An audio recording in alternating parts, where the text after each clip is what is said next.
जिस देश को रिलीजियस बैटल्स, पॉलिटिकल कॉन्फ्लिक्ट और वॉर के लिए जाना जाता था, जिसका साइज मणिपुर और हरियाणा से भी छोटा है, उस देश ने अपनी कामयाबी के किस्से कैसे लिखे? ये देश है इजराइल। 1948 में इंडिपेंडेंस इजराइल को मिली और आज वो अपनी 75वीं वर्षगांठ मना रहा है।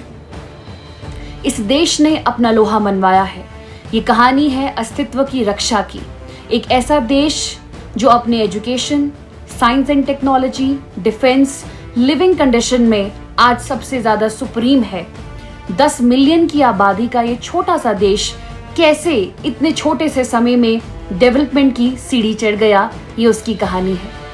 इजराइल में 3 ऐसे फैक्टर्स हैं जो उसकी इस कामयाबी के लिए जिम्मेदार हैं। पहला है उसकी इंटेलिजेंस एजेंसी मोसाद, दूसरा है उसके आर्म्ड फोर्सेस।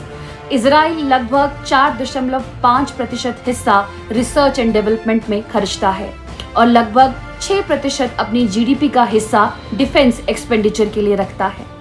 जूज ने इजराइल की इस धरती पर अपना अस्तित्व स्थापित किया था। 3rd century Christian Roman empire के अटैक करने के बाद 7वीं शताब्दी तक अरब ने इस देश को कैप्चर किया। क्रूसेड के हमले के बाद ये एरिया मुस्लिमों के दबदबे में आ गया। मामलुक सल्तनत का पार्ट इजराइल काफी समय तक रहा है। 400 साल ऑटोमन एम्पायर ने इसको रूल किया। वर्ल्ड वॉर 1 में जब ऑटोमन की शिकस्त हुई तो उस समय ये ब्रिटिश के अंडर आ गया। 1917 का बैलफोर डिक्लेरेशन इसी की एक निशानी है।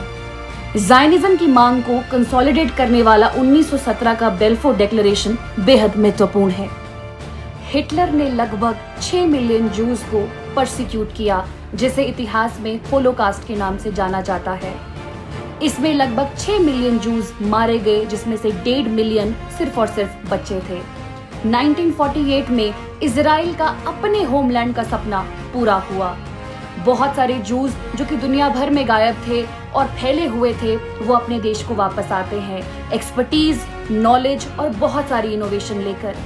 तेल अवीव, हाइफा और जेरूसलम जैसी सिटीज को डेवलप करते हैं।